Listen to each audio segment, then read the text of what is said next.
आप सभी को नमस्कार। कैसे हैं साथियों? उम्मीद है सब लोग अच्छे होंगे। तो चलो शुरू करते हैं आज का टॉपिक, जिसका नाम है व्यक्तिगत पासबुक। व्यक्तिगत पासबुक क्या होती है, ये सब आज के वीडियो में हम जानेंगे। आज का सेशन पिछले सेशंस में वो रोकड़ बही लिखना सीख चुके हैं, सामान्य खाता बही, ऋण पुस्तक और बचत पुस्तक। ठीक, तो आज हम बात करते हैं व्यक्तिगत पासबुक के बारे में। व्यक्तिगत पासबुक, इसका मतलब क्या है? एक तो व्यक्तिगत यानी खुद की, हर व्यक्ति की अपनी पासबुक क्या होती है? पासबुक वो किताब है जिसमें किसी लेन देन का जिक्र हो। ठीक है, तो जो हम लेन देन करते हैं, जैसे बैंक से लेन देन करते हैं तो बैंक अपनी पासबुक देती है। और जब हम समूह से, जब कोई सदस्य अपने समूह से लेन देन करता है, यानी वो अपनी बचत भी जमा करता है या ऋण के रूप में लेता है, ऋण को चुकाता है, तो जब वो लेन देन करता है समूह से, तो उसको पास में उसकी रिसीविंग के तौर पर एक पासबुक मिलती है, जिस पासबुक में क्या है, उसका लेन देन का जिक्र होगा। और अब जैसे मान के चलो कोई हो, हम कोई भी सामान खरीदते हैं तो बिल या कुछ भी लेते हैं, इसी तरीके से जो लेन देन करते हैं तो उसकी रिसीविंग किस पे लिखा हुआ है, सदस्य को कैसे भरोसा होगा कि मैंने इतने जमा कर दिए। क्या तो समूह सदस्य को भी जानने का हक है कि मेरे आज तक कितनी बचत जमा हो गई, कितना मैंने लोन लिया है, कितनी उसकी किस्तें बकाया हैं, कितना वो चुका है। ये सब जानकारी जानने के लिए उसके पास भी एक किताब होती है। उस किताब को ही हम क्या कहते हैं? पासबुक कहते हैं। यानी कि ये किताब किसकी है? सदस्य की खुद की किताब है, जिसमें कि उसके सारे लेन देन की जानकारी है और वो एक रिसीविंग के तौर पर उसके पास में रहती है। ठीक, तो ये तो रही व्यक्तिगत पासबुक के बारे में हम जान लिए। तो चलो आओ इसको सीखते हैं, कैसे लिखते हैं, कैसे इसमें एंट्री होती है। चलो इसको समझने से पहले एक चीज मैं और यहाँ पर ऐड करना चाहूंगा, आपको बताना चाहूंगा। जो पासबुक होती है वो क्या है?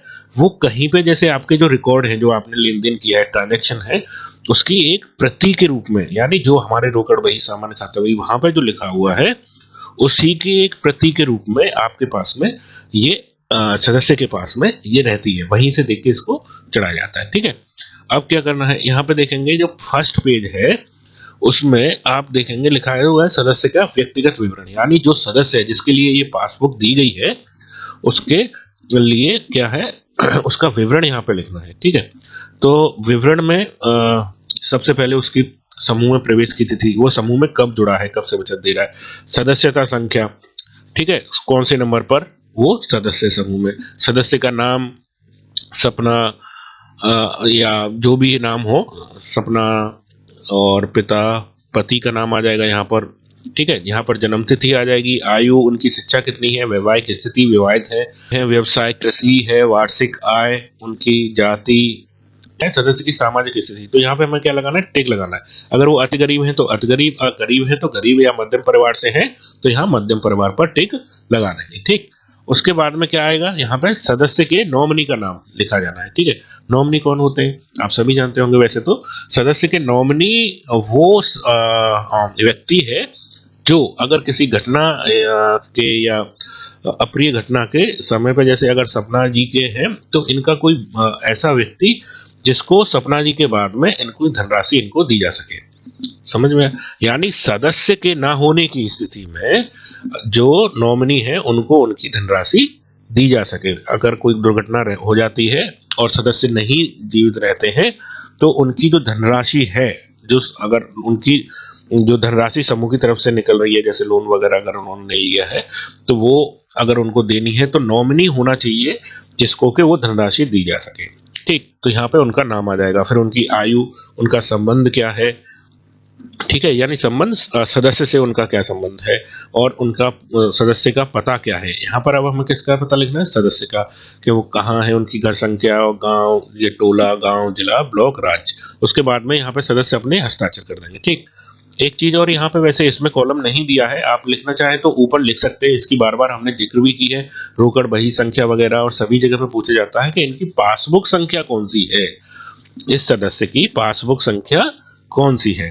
तो इसमें आप ऊपर लिख सकते हैं कि कौन सी पासबुक संख्या आपने इनको दी है। ठीक है, पहली, दूसरी, तीसरी, जो भी इनकी सदस्य की पासबुक संख्या है वो इसको ऊपर लिख सकते हैं। पासबुक जो है उसकी सदस्यों की दो हिस्सों में बटी होती है। ठीक है, एक जगह पे क्या होता है बचत का विवरण। अब दो हिस्सों में क्यों भाई, जो व्यक्ति है, जो सदस्य है, वो दो तरीके से समूह में लेन देन कर रहा है। एक तो अपनी बचत जमा कर रहा है, यानी बचत के लिए अलग एंट्रियां हो गई। एक क्या करता है दूसरा, वो ऋण के तौर पर लेन देन करता है, ऋण लेता है और उसको चुकाता है ब्याज समेत, तो उसके लिए अलग एंट्री होती है। ठीक है, उसको देखेंगे तो ये देखो ऋण का विवरण है, यानी पासबुक में ही उसके दो तरीके की एंट्री है। आधी पासबुक में बचत विवरण की है और आधी पासबुक में किसकी हो जाएंगी, व्यक्तिगत। ये आधी में ऋण की है तो आधी में बचत की। ठीक, जब हम पहले देखते हैं तो बचत का पेज कुछ इस तरीके से नजर आता है। ठीक है, इसमें क्या है, इसके कॉलम जान लेते हैं। यहाँ पे तिथि, तिथि मतलब उसकी दिनांक, जिस दिनांक को बचत का जमा की गई हो। ये फिर उसके बाद में उसकी बचत, कितनी बचत जमा की है, बचत पर ब्याज। ब्याज समूह में बचत पर ब्याज ज्यादातर नहीं दी जाती। ठीक है, उसके बाद कुल बचत, कुल बचत क्या हो जाएगी, यानी बचत प्लस ब्याज। ठीक है, यहाँ पर एक चीज मैं बोलना चाहूंगा कि ये जो कुल बचत है, बचत प्लस ब्याज तो है, लेकिन इसको आप कैसे लिखेंगे, नीचे हम लिखेंगे इसको संचयी बचत के रूप में, यानी कि पिछले दिन तक की बचत और आज की बचत को कुल मिला के लिखेंगे। ठीक है, वो अभी देखते हैं आगे कैसे लिखते हैं। और उसके बाद में यहाँ पे क्या होगा, पदाधिकारियों के हस्ताक्षर होंगे। ठीक है, इसी तरीके से हम इसको लिखते चले जाते हैं। तो अब देखते हैं इसको आगे। ठीक है, तो अब यहाँ पे देखिए 21/7/2019 को गठन हुआ था और उसी दिन इन्होंने इसको, समूह को इन्होंने ज्वाइन भी किया है। ठीक है, तो अब क्या हुआ है, 21/7/2000 जो इनकी बचत है, उस दिन पहले दिन क्या थी, 10 की बचत थी, तो यहाँ पर 10 की ही इनकी बचत हो गई। फिर अगली बैठक हुई, तो अगली बैठक में क्या होगा, पिछले दिन तक बचत कितनी, 10, और फिर अगले दिन की 10 मिलकर कितनी हो गई, 20। ठीक, इसी तरीके से फिर क्या हुआ, अगली बैठक में पिछले दिन तक कितनी, 20, और 10 इस बार मिलकर कितनी हो गई, 30 रुपए। ठीक है, अब क्या हुआ आगे, जब अगली बैठक हुई तो फिर क्या हुआ, 10 रुपए की बचत इन्होंने फिर से जमा की गई है। ठीक है, अब फिर से जमा की गई है, तो अब क्या हुआ है यहाँ पर, तो फिर क्या हुआ, 30 रुपए पिछले दिन तक की बचत थी और ये 10 रुपए, ये दोनों मिलके कितनी हो गई है अब, 40 रुपए। ठीक, इस तरीके से इसको लिखना होता है। अब क्या हुआ, मान के चलते हैं 40 रुपए तक हो गई, अगली बैठक जब हुई, जब ये अब्सेंट थी और अपनी बचत जमा नहीं कर पाई, या कुछ भी कारण हो उस दिन इनकी बचत नहीं आई है, तो 40 ये था पुराने दिन की बचत थी, और इस दिन क्या हुआ, 0, तो कितनी रह गई अब आज की डेट में, वही पुरानी वाली बचत ही इनकी लिखी जाएगी। ठीक है, फिर अगली बैठक हुई, क्या हुआ, इन्होंने अपनी पिछली और इस बार की बचत दोनों मिला के 20 रुपए जमा की है, तो 40 पुरानी थी और 20 आज की हो गई, तो अब कितनी हो जाएगी, 60 रुपी। इसी तरीके से इनकी हर बैठक का इस समय बचत का हिसाब लिखा रहता है। ठीक है, अब क्या है, जब हमने आज की बैठक हुई, उनने, अब जो आज की बैठक हुई, जो हमने रोकड़ बही में देखा था, तो जब आज की बैठक में, जब हमने सबसे पहले रोकड़ बही में एंट्री हो गई, किस सदस्य की कितनी बचत आई है, कितना ऋण वगैरह दिया गया है, तो उसके बाद में देखिए आज की बैठक कब हुई, 19/7/2020 को हुई इन समूह की, और 53वीं बैठक हो चुकी है। ठीक है, अब 53वीं बैठक हो गई 19/7/2020 को। अब यहाँ पे देखेंगे हम, सपना जी ने कितने की बचत जमा की है, 10 रुपए की बचत की है। तो अब क्या करेंगे, इनकी पासबुक में भी इसकी एंट्री करनी है, तो पासबुक पर हम इसकी आज की एंट्री करते हैं जब बैठक खत्म हो जाती। तो ये देखिए, अब इसकी एंट्री इनकी पासबुक पर भी करके इनको देंगे। ठीक है, तो यहाँ पर हम इसकी आज की एंट्री कर देते हैं 19/7/2020, और यहाँ पे पहले 520 रुपए थे, अब कितने हो गए, 530 रुपए हो गए आज तक में। ठीक है, इस तरीके से इनकी एंट्री करते हुए चले जाते हैं। तो चलिए अब आगे देखते हैं, ऋण का जो लेन देन है उसका हिसाब किताब कैसे लिखते हैं। ठीक, तो जो व्यक्तिगत ऋण का विवरण हम यहाँ पे देखेंगे वो कैसा है, इस तरीके से है। ठीक है, पेज वो होता है, इसके हम यहाँ पर कॉलम समझ लेते हैं। सबसे पहले क्या लिखा हुआ है यहाँ पे, कुल ऋण राशि। कुल ऋण राशि मतलब उनको कितनी राशि उस बैठक में, जिस बैठक में इसका हिसाब किताब हम लिख रहे हैं, कितनी दी गई है। ठीक है, फिर उस, ये किस लिए उद्देश्य, ये किस लिए दिया गया है वो यहाँ पे लिख देते हैं। ठीक है, मान लीजिए इनको 8,000 रुपए का ऋण दिया गया है, और वो किस लिए दिया गया है, इलाज दवाई के लिए। और वितरण तिथि, यानी किस दिन इनको ये लोन की राशि इनको दी गई। ठीक है, जिस दिन उनको दी गई पैसे, मान के चलो आज की बैठक हुई और आज ही दे दी गई है, तो आज की डेट आ जाएगी। ठीक है, अब नगद पुस्तक पृष्ठ संख्या, यहाँ पे क्या लिखा है, नगद पुस्तक पृष्ठ संख्या। अब नगद पुस्तक पृष्ठ संख्या क्या होती है, आप बताइए। नगद पुस्तक कौन सी होती है? नगद पुस्तक होती है अपनी रोकड़ बही। रोकड़ बही में हमने देखा था ना, नगद का, आज की बैठक का, रोकड़ का, नगद का हम हिसाब किताब लिखते हैं। तो नगद पुस्तक क्या है? रोकड़ बही। यानी रोकड़ बही के कौन से पेज पर इनको लोन का देने की लिखा गया है, तो वहीं से तो हम इसमें एंट्री कर रहे हैं, तो उस पेज की संख्या यहाँ पर लिखी जाती है। जैसे आज की बैठक है, आज की भी बैठक में इनको ऋण दिया है, तो आज की बैठक का जो पेज नंबर होगा उसका रोकड़ बही का यहाँ पर जो लिखते हैं वो यहाँ पर डाल दिया जाएगा। ठीक, उसके बाद में यहाँ पे क्या आ जाएगा? ब्याज दर। जिस ब्याज दर पर उनको ये लोन दिया गया है वो यहाँ पर आ जाता है। ठीक है, किस्तों की संख्या, कितनी किस्तों में दिया गया है उनको, ये यहाँ पे आ जाएगा। किस्त की राशि कितनी है उनकी, कितने हर महीने कितने की किस्त जमा करेंगे वो यहाँ पे आ जाएगा। और किस्तों का समय 4 महीने के लिए दिया गया है, कितने के लिए दिया है। ठीक है, तो हर महीने जो राशि जमा करनी है वो किस्तों की राशि हो जाएगी। और किस्तों का समय जितने महीने में वो पूरा अपना जो लोन लिया है, ऋण लिया है, उसको चुका देंगे, वो किस्तों का समय हो जाएगा। ठीक है, अब देखिए इसके कॉलम जान लेते हैं। इसमें क्या है? यहाँ पे क्रम संख्या है, ये क्या है? किस्त वापसी करने की योजना। यानी यहाँ से लेके यहाँ तक अगर इसको हम देखें तो ये क्या है? किस्त वापसी करने की योजना है ये वाली। तो यहाँ पे दिनांक, किस्त राशि और ब्याज, यहाँ पर हम उनकी योजना बनाएंगे, यानी कौन सी डेट में कब कितने पैसे आने हैं। योजना मतलब प्लानिंग करनी है पहले यहाँ पर कि कितने उसको देने हैं, उसको भी पता होना चाहिए। मेरी वापसी का जो सदस्य के पासबुक में देने का फायदा क्या है कि सदस्य को अपना पता रहेगा कि मेरी अगले महीने को मैंने कितने पैसे उसको देने हैं, समूह को वापस करने हैं, क्या मेरी किस्त रहेगी, कितनी मेरे को ब्याज देनी है। ठीक है, तो ये योजना है।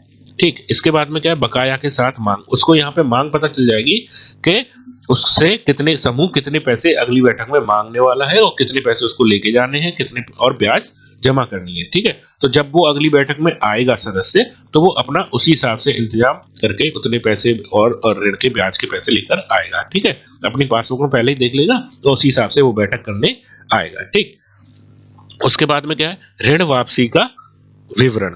तो यहाँ पे क्या लिखना है? यहाँ पे तो मांग का पता चलेगा। ये क्या चीज है? ये ऋण वापसी का विवरण मतलब कि जो एक्चुअल में उसने उस बैठक में लेन देन किया है, उस तारीख में आया और किस्त की राशि कितनी दी। मांगना तो इतना था, हो सकता है उतना देगा नहीं देगा वो बात अलग है। उस दिन पे का जो एक्चुअल में उसने पैसे का लेन देन किया है वो यहाँ पर लिखा जाएगा। उसने एक्चुअल में मतलब वास्तव में कितनी ब्याज दी है वो यहाँ पर लिखेंगे, और कुल कितने पैसे दिए हैं ये है। फिर यहाँ पे क्या आ जाएगा? बकाया विवरण उनका आ जाएगा। बकाया विवरण मतलब जो आज की डेट में से जो बचे हुए हैं, मतलब इस वाले जब पैसे उनको लौटाने थे उस किस्त में से अगर पूरा चुका दिया है तो ठीक है, अगर उस किस्त में से कुछ बकाया रह गया है तो वो कहाँ पे आएगा? बकाया विवरण में आएगा। और ये क्या है? ऋण की शेष राशि। ये कुल हमारा कितना ऋण अब बचा हुआ है चुकाने के बाद में, हर किस्त के बाद में कितना ऋण बचता चला जाएगा उसको हम यहाँ पे लिखते चले जाएंगे। ठीक है, और यहाँ पे कौन सा आएगा बकाया विवरण में? यहाँ पे वो आएगा कि आज की किस्त में से ही कुछ बचा रह गया हो तो यहाँ पे आएगा। और ये यहाँ पे क्या आएगा? यहाँ पे कुल ऋण में से जो बचता चला जाएगा हर किस्त जमा करने के बाद में। जैसे 6,000 का ऋण है, वो सॉरी 8,000 का ऋण है, 2,000 दे दिए तो फिर 6,000 बचेंगे, फिर उसमें से 2,000 दे दिए 6,000। इस तरीके से जब जितना ऋण रह जाएगा वो तो यहाँ पे आ जाएगा। लेकिन मान के चलो 2,000 की किस्त है, ठीक है, अब हम बात किसकी कर रहे हैं? किस्त की बात। अगर 2,000 की किस्त है, उसने 1,000 रुपए जमा किए, तो 1,000 रुपए तो आज की किस्त में से बकाया रह गए, तो वो कहाँ आएगा? वो किस्त वाला हिसाब यहाँ पे आएगा, इसमें बकाया वितरण में, बकाया विवरण में। ठीक है, तो यहाँ पे किसका आ रहा है? किस्त और उनकी ब्याज का। और यहाँ पे क्या है? कुल ऋण में से। इसमें इन दोनों में अंतर आपको समझ में आ गया होगा। तो कुल ऋण में से जो बकाया रह जाता है वो यहाँ पर आएगा। ठीक है, उसके बाद में क्या होगा? यहाँ पे पदाधिकारी जो है इनके यहाँ पर साइन करके देंगे, अपनी पुष्टि करके देंगे उनकी पासबुक में।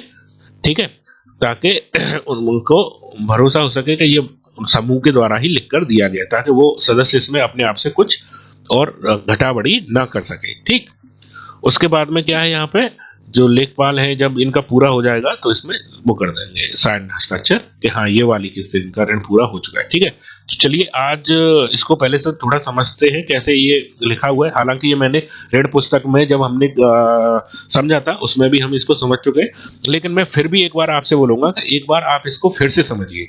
ठीक है, तो 2-4 मतलब 5 मिनट आपको एक्स्ट्रा लग सकते हैं, लेकिन आपको ये बहुत अच्छे से ये समझ में आ जाएगा, ताकि आपको भविष्य में कोई गड़बड़ी नहीं होगी, हिसाब के लेन देन में कोई गड़बड़ी नहीं होगी। और जो पारदर्शिता है जिससे कि आपके सदस्यों का आपके समूह के ऊपर भरोसा बनता है, और उसी भरोसे के कारण समूह लंबे समय तक चलता है बिना विवाद के।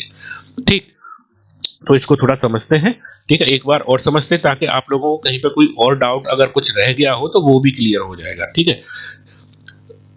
तो पहले क्या करते हैं, हम इसको ना एक बार पूरा गायब भी कर देते हैं ताकि आपको समझ में आ जाए, ठीक है। ये लीजिए, अब क्या होगा,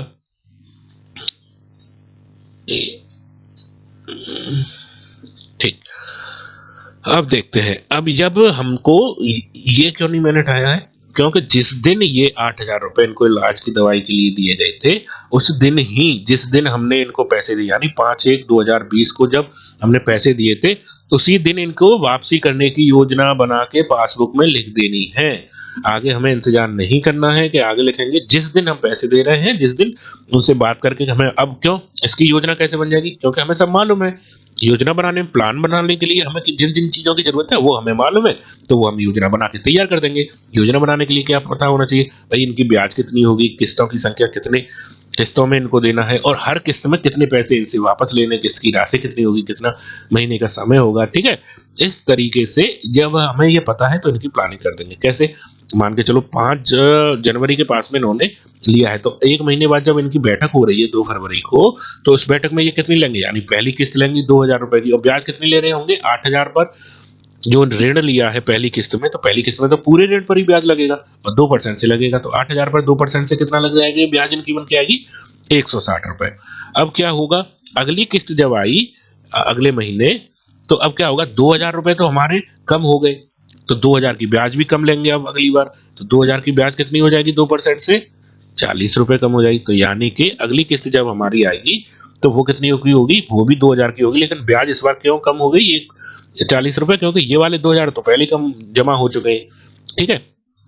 तो अब ब्याज हमारी इन 2,000 की ब्याज भी हम फिर अब कम लेंगे, तो कितनी हो जाएगी, 120। यानी कि हर बार जो हमारी जो किस्त की जैसे जैसे जमा होती जाएंगी, हर किस्त की ब्याज भी इसमें से कम होती चली जाएगी, ठीक है।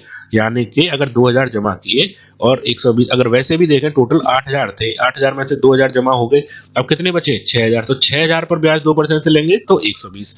या तो आप इस तरीके से निकालिए, इसके दो तरीके, या तो कुल ऋण जो बचा हुआ है शेष, उस पर 2% की ब्याज में से निकाल सकते हैं इसको, या जो हमारी हर किस्त जमा हो रही है और तो हर किस्त की ब्याज निकालेंगे और इसको हर किस्त की कम करते जाएंगे, ये थोड़ा आसान हो जाता है निकालने में। अब मेरे को पता है 2,000 की किस्त है और 2% से 40 रुपए निकल के आए, तो हर बार मैं 40 रुपए कम करूंगा, क्योंकि हर बार उतनी पैसे जमा हो रहे हैं, ठीक है। 2,000 करते हुए, तो इस तरीके से 160, 120, 80, 40 करें, और लास्ट में ये अगले महीने तो जीरो ही, जब 40 रुपए की ब्याज ही जमा होगी, तो फिर अगले महीने और किस्त भी देखो, अगर इनका टोटल करेंगे 8,000 भी जमा हो गए, और ये मेरी ब्याज थी 400 रुपए की, वो भी जमा होने के लिए ये हमने प्लानिंग बना ली है, तो इस तरीके से आपको जमा करना है। अगर वो इस तरीके से जमा करते हैं इसी प्लान के हिसाब से, तो बहुत अच्छा है, उनको 8,000 और 400, फिर तो आपको ज्यादा कुछ इनमें करने की कुछ जरूरत ही नहीं पड़ेगी। लेकिन मेहनत कब बढ़ जाती है हिसाब किताब लगाने में, तब ये समय से वापसी नहीं होती, ठीक है। अगर इसी तरीके से वापसी है तो इसमें कुछ नहीं, इसी तरीके से यहाँ पे हम लिखते चले जाएंगे। लेकिन अब समझते हैं, अब मैंने आपको समझाने के लिए अब ऐसा एग्जांपल लिया है यहाँ पे, ताकि उसमें बहुत से फेरबदल हो, टाइम पर कोई दे रही है, कभी किस्त जमा करती है, कभी क्या है, किस्त नहीं जमा कर रही है, कभी ब्याज जमा हो रही है, कभी ब्याज नहीं जमा हो रही है, ठीक है, कभी दो दो किस्तें। तो इस तरीके से एक टिपिकल एग्जाम्पल उदाहरण लेने की कोशिश की है ताकि आपको अच्छे से समझ में आ जाए, ठीक है। इसको समझते हैं। अब क्या है, इनकी मांग कैसे निकालेंगे, ठीक है, ये तो हमने प्लान कर लिया। मांग कैसे निकालेंगे, जब पहला महीना है इसको भी हम पहले ही लिख देंगे, इस मांग को भी हम कब लिख देंगे, 5 तारीख को, यानी अगले महीने हमें कितना लेना है वो कब लेना है, इसी महीने लिख दिया जाता है, ताकि वो अगले महीने जब बैठक में आए तो उस पैसों के साथ अपने लेकर आए, क्योंकि सदस्य को भी पता होना चाहिए, वो देख सके कि मैं इस बैठक में जा रहा हूं तो मेरे पास में आज की डेट के लिए कोई मांग तो नहीं है, अगर मांग है तो वो उतने पैसे लेकर जाए समूह में जमा करवाने के लिए, ठीक है। तो ये बहुत जरूरी हो जाता है, तो यानी अगले महीने की बैठक की जो मांग है वो हम आज ही लिख देते हैं, और बाकी का ये तो उसी दिन होता है, ठीक है। तो ये कब कौन सी डेट में लिखा जाएगा, 2 फरवरी को देना है, तो इसकी मांग कब लिख दी गई है, हमारी जो 5 जनवरी वाली बैठक हुई थी उसी में लिख दी गई थी, ठीक है। अब ये क्या है, पहली मांग है, पहली मांग में कितना आएगा, पहली मांग तो प्लान के हिसाब से ही 2,000 ही लेने हैं, और 160 की जो है हमें ब्याज लेनी है, तो ये कितना ले लेंगे हम यहाँ से इनसे, 2,000 और 160 इनसे हमको लेने हैं, ठीक। इनको पता है कि मेरे को भाई इतनी मांग है समूह की, इतनी जमा करने। अब क्या होता है कि 2000 की जब बैठक हुई, अब मान के चलते 1 महीना बीत चुका है, अब 2000 की बैठक शुरू हो गई। ठीक है, तो अब क्या हुआ, 2020 में 2 फरवरी को इन्होंने 2000 रुपए की अपनी किस्त जमा कर दी है पूरी, और 160 रुपए भी इन्होंने जमा कर दिए। कुल जमा किए हैं कि इन्होंने कितने जमा किए, 2160 रुपए, 2160 रुपए इन्होंने कुल जमा कर। अब देखते हैं आगे क्या हो। अब यहाँ पे क्या लिखना है, बकाया विवरण, जो मैंने बताया था बकाया विवरण में क्या आएगा, जो किस्त और ब्याज इस वाली किस्त में से अगर कुछ बकाया रह गया हो तो हमें लेनी कितनी थी, 2000 रुपए लेने थे, और उन्होंने दिए कितने हैं, 2000 ही दे दी, तो कुछ बचा इस किस्त में, कुछ नहीं बचा, तो क्या कर देंगे, जीरो लिख देंगे। अब ब्याज का देखते हैं, ब्याज कितनी लेनी थी, 160 रुपए की हमारी मांग थी यानी समूह की, और उन्होंने 160 रुपए ही जमा कर दिए, तो कुछ इस किस्त में से कुछ बचाया है, नहीं बचा, तो यहाँ पे क्या कर देंगे, जीरो। अब यहाँ पे क्या लिखते हैं, ऋण शेष राशि, यानी अब कुल कितना ऋण बकाया रह गया है। 8000 का इन्होंने ऋण लिया था कुल, 2000 इन्होंने यहाँ पे ये जमा कर दिए हैं। ठीक है, तो कितने बचे, 6000 का ऋण हमारा बचा है, तो वो कहाँ लिख देंगे, यहाँ पे लिख देंगे। ठीक है, आज के बाद इनके पास में अब कितना ऋण रह गया, 6000 का, यानी आज की किस्त के बाद में जो ऋण बचता है वो यहाँ पे रह गया। यहाँ पे क्या करेंगे, इनके पदाधिकारियों के अपने उसी दिन साइन कर देंगे। अब क्या करेंगे, अब इसी दिन ही यानी 2 फरवरी को ही 1 तारीख की एक अगली जो महीने की जो मांग है वो भी निकाल के यहाँ पे लिखी जाएगी। ठीक है, तो यहाँ पर अगले महीने की मांग कितनी होगी, अब इन्होंने इसमें कुछ बकाया तो है नहीं, यानी तो ये पूरी की पूरी मांग आ जाएगी, यानी अगले महीने भी हमें कितने लेने, 2000 रुपए लेने, और ब्याज कितनी लेनी है, 120 रुपए। ठीक, आगे देखिएगा इसमें बदला, प्लान के हिसाब से बिल्कुल पूरा प्लान बदल जाएगा यहाँ पे जब किस्तें जमा नहीं होंगी, तो इसको पूरा देखना और अच्छे से समझना।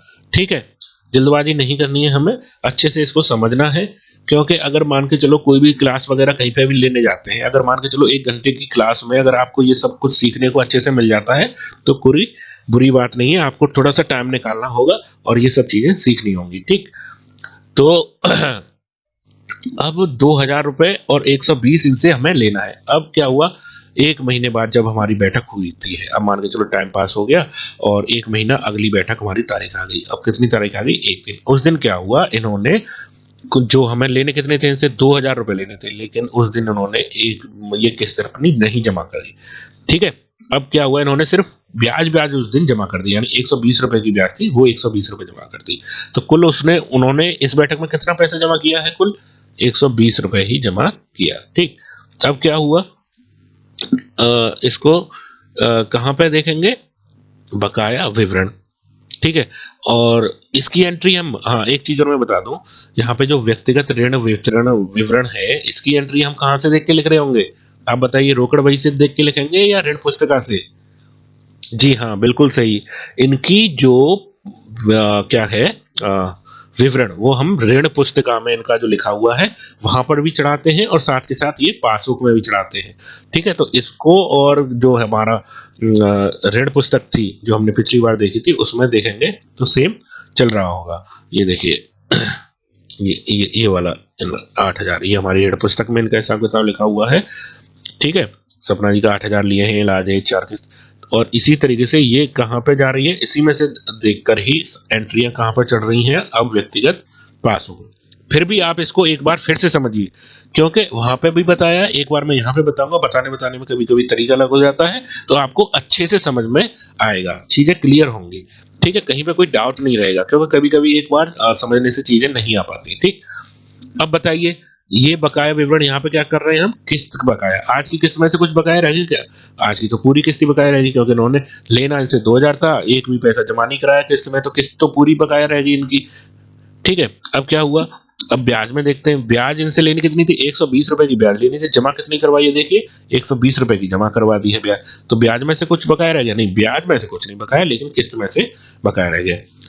ठीक है, अब कितना रह जाएगा ऋण, पहले तो इससे पिछली डेट तक कितना बकाया था, 6000 रुपए ऋण थे, कुल ऋण बकाया रह गया था, और हमें अब इस किस्त में कितना जमा हुआ, कुछ भी जमा नहीं हुआ, तो कितना रह गया, 6000 ही बच गया ना, तो 6000 ही रह जाएगा। अगर ये जमा करते तो कम हो जाता, अब इन्होंने कोई किस्त ही नहीं जमा की तो 6000 का 6000 रह जाएगा, तो यहाँ पे कितना लिख देंगे, ये 6000 आपका यूं कि तो बकाया ऋण है, सिर्फ हमें क्या मिला, ब्याज ब्याज ही मिल पाई। ठीक है, तो ऋण जो है इनका पूरा का पूरा अभी बकाया रह गया आज की बैठक के बाद भी। फिर यहाँ पे क्या करेंगे, जो पदाधिकारी हैं वो यहाँ पे साइन कर देंगे। फिर क्या होगा, अब इनकी अगले महीने की हम जो मांग है आज ही निकाल के इनको दे देंगे कि अब जब अगले महीने आप आओ तो भैया इतने पैसे लेके आने चाहिए। ठीक है, अब इनको कैसे पता होगा भाई अगली बैठक आएंगे ये तो 2000 और 80 रुपए लेके देते चले आएंगे? नहीं, ऐसा नहीं करना है। इसीलिए इसी महीने हम इनकी मांग निकाल के इनको दे देंगे पुस्तक में, कोई अगली बैठक में आओ तो इस हिसाब से पैसे लेके आना, तभी आपका हिसाब आगे क्लियर हो पाएगा। ठीक है, तो अब इनकी मांग कितनी हो जाएगी, अब मांग निकालते हैं। देखिए यहाँ पे थोड़ा तरीका बदल जाएगा। अब क्या है, अब तक तो हम यहीं से देख ले रहे थे क्योंकि यहाँ पे 0 0 होता है। अब क्या हुआ, अब हमारी मांग कितनी हो जाएगी, यानी 2000 तो हमारी इस महीने हमें लेने हैं प्लान के हिसाब से। ठीक है, प्लान के हिसाब से कितने लेने हैं यहाँ पे 2000 रुपए, और पिछले कितने बकाया रह गई किस्त 2000। ये तो ये वाली किस्त और हमारी प्लान की किस्त दोनों जुड़ जाएंगी, यानी पिछली बकाया किस्त और प्लान की किस्त दोनों जुड़ गई। तो अब हमारी कितनी हो गई, तो ये पिछले वाले दे दो और इस महीने के 2000 दे दो, तो 4000 रुपए तो ये हो गए। यानी पिछले महीने की किस्त जो बकाया रहेगी थी वो भी देनी है और इस महीने की तो देनी है। तो अब यहाँ पे मांग कितनी हो जाएगी, हमें कितने पैसे लेंगे इस अगली बैठक में 4000, और ब्याज कितनी लेंगे, ब्याज ब्याज लेंगे, यानी हमारा 6000 बकाया है ना, तो 6000 पे अब प्लान के हिसाब से तो हमें यहाँ पे ब्याज लेनी चाहिए 80 रुपए। 80 रुपए लेंगे, नहीं लेंगे। ब्याज कितनी लेंगे, तो देखो 6000 पर पहले तो ब्याज निकालेंगे, जो हमारा ऋण बचा हुआ है कुल ऋण, उस ऋण पर हम ब्याज निकालेंगे 2% से, तो कितनी आएगी 120 रुपए। तो यानी 120 रुपए तो ये वाली ब्याज हमको लेनी है। ठीक है, अब देखते हैं पिछली ब्याज में से तो कुछ बकाया नहीं रह गया, अगर कुछ बकाया रह जाता तो उसको भी जोड़ के यहाँ पे लिख देते, यानी 120। यहाँ पे ब्याज पुरानी उन्होंने नहीं दी, तो यहाँ पे हम कितनी ब्याज लिख देंगे 120 की 120 ही लिख देंगे। अगर पुरानी ब्याज भी रह जाती तो हम क्या करते, 120 तो भैया इस महीने की ब्याज हो गई, और पुरानी अगर वो नहीं देते तो अगर मान के चलो ये 120 भी जमा नहीं करते तो इस बार ब्याज हम कितनी लिख लिए थे 240 की, जबकि प्लान के हिसाब से कितनी लेनी थी 80 की। बट नहीं, क्योंकि इन्होंने किस्त जमा नहीं की और ब्याज भी अगर जमा नहीं करते, लेकिन इन्होंने ब्याज जमा कर दी है, तो इस महीने की ब्याज कितनी निकालेंगे 6000 पर। ठीक है, तो 6000 पर 2% से 120 की लिखेंगे। ठीक है, इतना समझ में आ गया। ठीक, अब देखो यहाँ पे बदल गया, क्यों, क्योंकि ब्याज अब बकाया ऋण हमारा ज्यादा है तो ब्याज भी हमारी बदल गई। अब क्या होगा, एक महीने का टाइम गुजर जाता है, फिर अगले महीने की बैठक आती है। फिर बैठक में क्या करेंगे, सबसे पहले हम यहाँ पर तारीख लिखेंगे। ठीक है, यहाँ तक तो हम वहीं पे छोड़ देते हैं। अब बैठक शुरू हुई, अब देखते हैं इन्होंने क्या किया कि जब बैठक हुई तो इन्होंने किस्त की राशि हमें 4000 इनको जमा करने थे, और जमा किए कितने हैं इन्होंने 1000 रुपए जमा किए। ठीक है, 4000 की किस्त में से कुल कितने जमा किए 1000 रुपए। ठीक है, और ब्याज इन्होंने कितनी करनी थी 120 रुपए की ब्याज जमा करनी थी, और 120 रुपए इन्होंने ब्याज की भी जमा कर दिए, यानी ब्याज तो ये पूरी जमा कर रहे हैं। ठीक है, अब कुल पैसे इन्होंने कितने जमा किए बताइए, 1000 और 120 रुपए कुल कितने जमा हो गए, हाँ बिल्कुल सही 1120 रुपए जमा हो गए। ठीक, अब देखेंगे ये क्या है, यहाँ पे किस्त कितनी बची, यानी हमारी आज की डेट में जो हमें लेना था उसमें से कुछ बकाया रह गया क्या, देखते हैं। भैया आज हमने कितने लेने थे 4000 रुपए इनसे लेने थे, बट इन्होंने जमा किए कितने 1000, तो कितने की किस्त किस्त में से कितना बचाया बकाया रह गया इनका, 3000 तो ये आज की जो इनसे मांग थी उसमें से ही बकाया रह गया है। ठीक है, 4000 लेने थे 4000 जमा की, तो आज में से ही 3000 रह गए। ठीक है कि नहीं, और ब्याज कितनी रहेगी आज की ब्याज 120 लेने थे 120 ही इन्होंने जमा कर दिए, तो ब्याज में से कुछ बचा नहीं, तो यहाँ पे क्या आ जाएगा 0 आ जाएगा। ठीक है, अब देखिए 6000 का हमारा पिछली डेट तक ऋण बकाया था, अब कितना ऋण बकाया रह गया बताइए, बिल्कुल सही 5000। कैसे, तो 6000 तो हमारा पिछली डेट तक ऋण था। ठीक, अब कितना आ गया है 1000 उन्होंने और जमा कर दिया, तो अब कितना बचा है इनके पास भाई 5000 रुपए का ऋण और बचा है, वो कहाँ पे लिख देंगे, यहाँ लिख देंगे। ठीक है, इनको भी पता चल जाएगा भैया 5000 का भी ऋण और चुकाना बाकी है, पिछली किस्त में से जो नहीं चुकाया वो ये है। ठीक है, अब यहाँ पे क्या करेंगे, उनके पदाधिकारी फिर से साइन कर देंगे। ठीक है, अब क्या करेंगे यहाँ पे अगले महीने को फिर उनको बता के, आज की ही महीने में अगले महीने की डिमांड उनको बता के दे दी जाएगी। अब आप बताइए मांग कितनी होगी, अगले महीने इनसे कितना पैसा लेना है, कितनी मांग है बताइए आप, कितनी होगी लगाइए सर, बिल्कुल सही। ठीक है, वो कैसे निकलेगी, मैं यहां से देते हैं, जो हमारी पिछले महीने की, यानी जो इस किस्त में से बकाया रह गया है लास्ट, और कौन सा जो हमारी प्लानिंग है, इन दोनों को मिला देंगे तो कितनी हो जाएगी, यानी भैया 2000 तो हमें इस महीने में लेने हैं प्लान के हिसाब से, और 3000 तुमने पिछले वाली में से ही बकाया रह गए, तो कितने लेने हैं अगली बैठक में 5000। अब देखो यहाँ पे एक चीज भी क्लियर हो रही है, यहाँ से क्या क्लियर हो रही है कि यहाँ पे प्लान के हिसाब से हमारा पूरा लोन भी चुकना था, और यहाँ पे किस्त कितने की निकल के आई, भले ही उन्होंने जमा नहीं की, तो 5,000 की बकाया रह गया, 5,000 की। यानी कि अगर ये 5,000 भी देते हैं तो प्लान के हिसाब से हमारा यहीं पे ही ये लोन चुक सकता है। यानी कि जो लास्ट किस्त है वो अपनी निकल के आ गई प्लान के हिसाब से, भैया पूरा चुकाने के हिसाब से। लेकिन आप उसको इतना मत समझिए, इतने यहाँ से समझिए कि जो हमारी पिछली जो बकाया क्या रह जाती है, पिछली बकाया जो रह जाएगी, ये पिछला बकाया जो रह गया है 3,000, और इस महीने जितना लेना है, इन दोनों को मिला के हमारी क्या होगी, अगले महीने की क्या बन जाएगी, मांग बन जाएगी, डिमांड बन जाएगी। ठीक है, चलो तो अगले महीने की डिमांड कितनी हो जाएगी हमारी, बताइए, 5,000 रुपए। यानी पिछले का भैया 3,000 दो, और 2,000 हमारे इस महीने लेने ही लेने हैं, तो 5,000। अब ब्याज कितनी होगी इसके हिसाब से, तुम्हें 40 रुपए ब्याज लेने, आप बताइए। बहुत सही, ब्याज हमारी हो जाएगी 5,000, जो हमारा बकाया है कुल ऋण का, ये इस पे निकालेंगे। तो इस पर हम निकालेंगे, तो 5,000 पे हमारा ये वाला कुल बकाया, इस पे 5,000 पर हमने निकालेंगे, तो 2% से कितने निकलेगी, 100 रुपए। बहुत सही, 100 रुपए। ठीक है, तो अब हमें लेने कितने हैं, 100 रुपए। प्लान के हिसाब से 40 था, लेकिन अब हमारा ब्याज क्यों बढ़ गई, क्योंकि उन्होंने बकाया इन पे पिछले महीने का ज्यादा है। ठीक है, फिर अगले महीने जब बैठक होगी, चलो एक महीना बीत गया फिर से, अब बैठक शुरू होती है। ठीक है, अब एक महीना बीत गया, अगली बैठक 26 तारीख को हो रही है अगले महीने की। अब क्या किया इन्होंने, 5,000 की किस्त है ना, तो इन्होंने यहाँ पे देखते हैं ना, मान के चलते इन्होंने ना तो किस्त ही दी है, ना ही इन्होंने ब्याज दिया। उस दिन क्या जमा किया इन्होंने, हाँ कुछ भी जमा नहीं किया, जीरो। ठीक, अब किस्त में से कितना बकाया रह गया, 5,000 इनसे लेने थे, और 5,000 इन्होंने नहीं जमा किया, तो कितना बकाया रह गया इन पे, 5,000 की पूरी किस्त ही बकाया रह गई। ठीक है, और ब्याज 100 रुपए लेनी थी, जमा कितनी की, कुछ भी जमा नहीं की, तो 100 रुपए की ब्याज भी बकाया रहेगी भैया। ठीक, इस तरीके से इसको समझाएंगे। ठीक, 5,000 की हमारी किस्त बकाया रहेगी पूरी, और 100 रुपए का क्या जमा बकाया रह गया, इनकी ब्याज भी बकाया रहेगी। और कुल ऋण हमारा इनका कुछ कितना बचाएगा इस बैठक के बाद में, 5,000 तो पिछली बार थे, इस बार क्या जमा किया, कुछ भी जमा नहीं किया।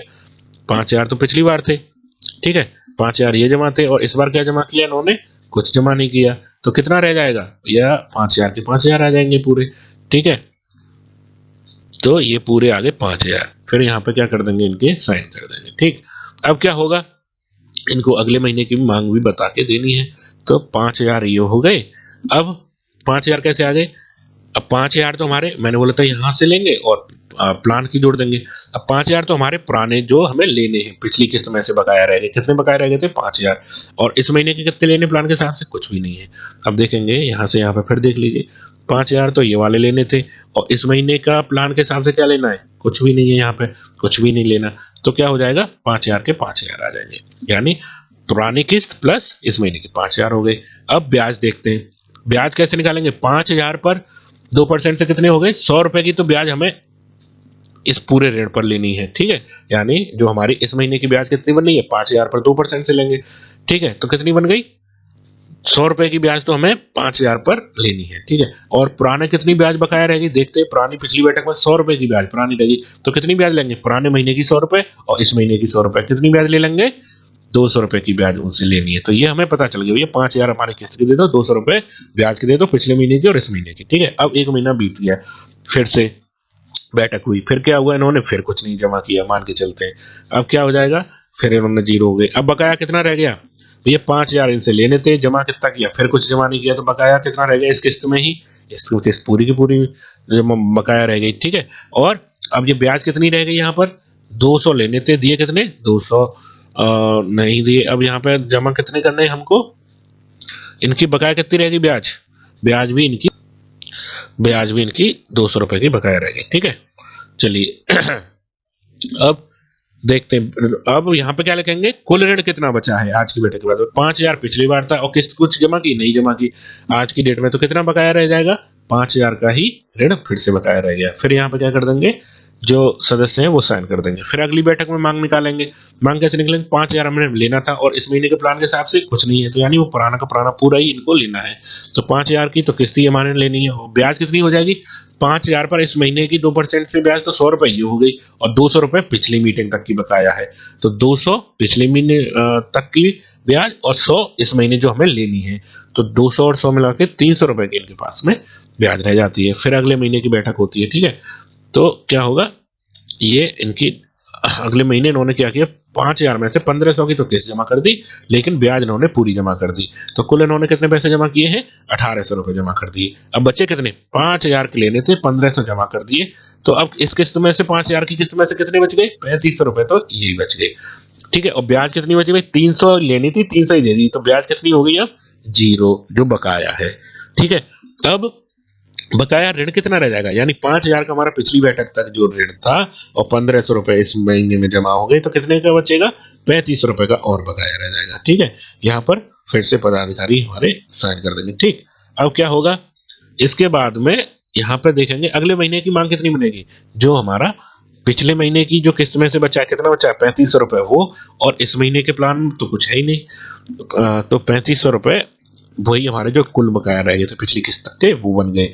और ब्याज कितनी हो जाएगी, अब कितने पे ब्याज लेंगे भैया, जो हमारा टोटल कर्जा कितना बचा है, 3,500 रुपए। ठीक है, 3,500 रुपए बचा है, तो टोटल कर्जा जो बचा हुआ है उस पर ब्याज 2% से कितनी होगी, 35 पे 70 रुपए की तो इनसे ब्याज लेनी है इस मीटिंग में।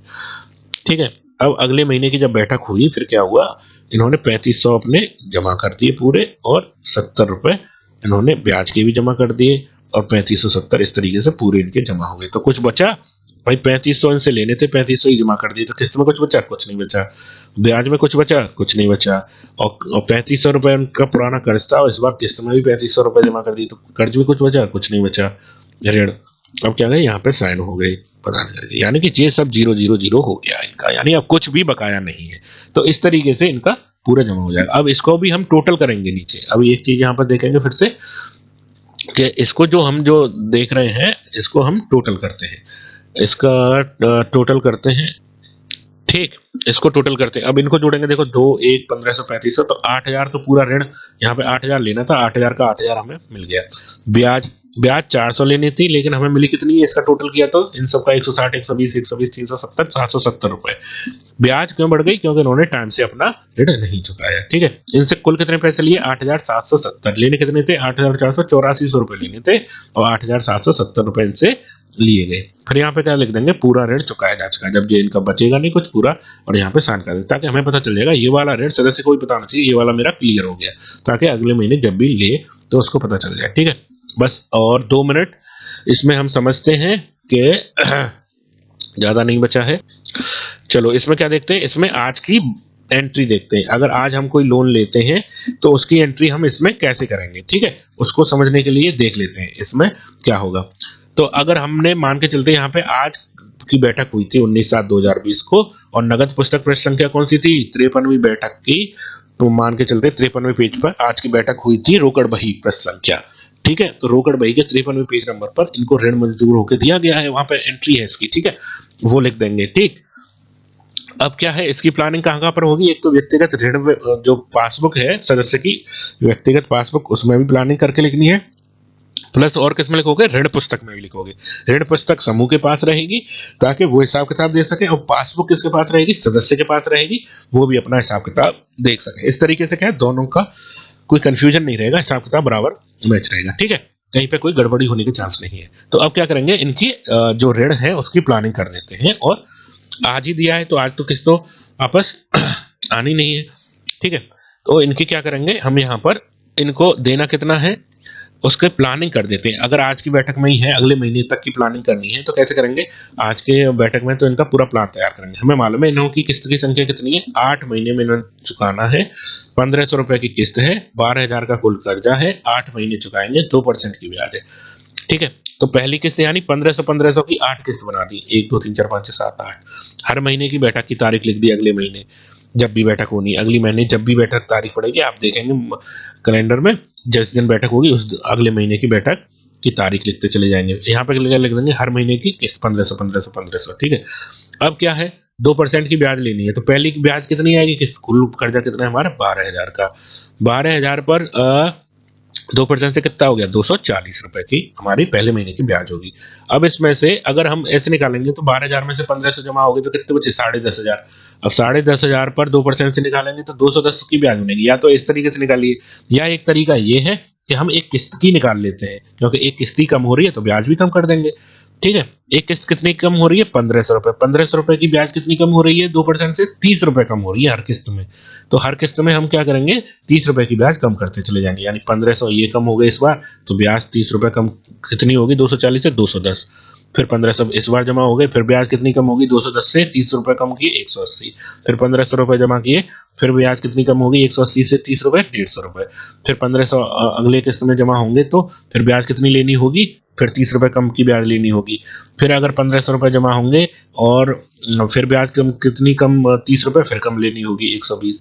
फिर अगर 1500 जमा होंगे फिर 30 रुपए की ब्याज कम। इस तरीके से करते करते लास्ट तक हम पहुंच जाएंगे। ठीक है, तो अब क्या होगा, इस तरीके से हम पूरी प्लान बना लेंगे कि इस तरीके से भैया तुम्हें 8 किस्तों में ऐसे ऐसे ब्याज देनी है, इस तरीके से देना है। ठीक है, ये तो हमने उसको प्लान दे दिया। और सदस्य को भी चाहिए कि वो इसी प्लान के हिसाब से अपना कर्ज जो है, ऋण है, वो उसको वापस समूह को ब्याज समेत लौटाए इसी प्लान के हिसाब से। ठीक, अब क्या होगा, बकाया के साथ मांग कि अब जब अगली बैठक होगी उनकी, अगली बैठक कब होनी है, अगली बैठक कब होनी है उसको अगले महीने की अगली बैठक हम लिख देंगे। ठीक है, जब भी होगी तो जैसे 19/7 को हमने 2020 को लिया है, अगले महीने की बैठक कब होनी है, 19/8 को हमारी पहली किस्त से वापस लेनी है। ठीक है, एक महीने के बाद जब बैठक होनी है।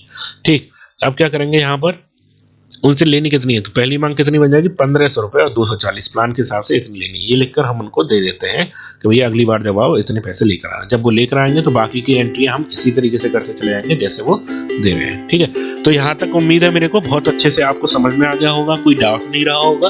फिर भी अगर आपको लगता है कहीं पर कोई समस्या है, कोई डाउट है, या परसेंटेज निकालना नहीं आता है, प्रतिशत निकालना नहीं आता, या कोई भी अगर आपको समस्या लगती है तो आप उसको नीचे कमेंट में लिख सकते हैं।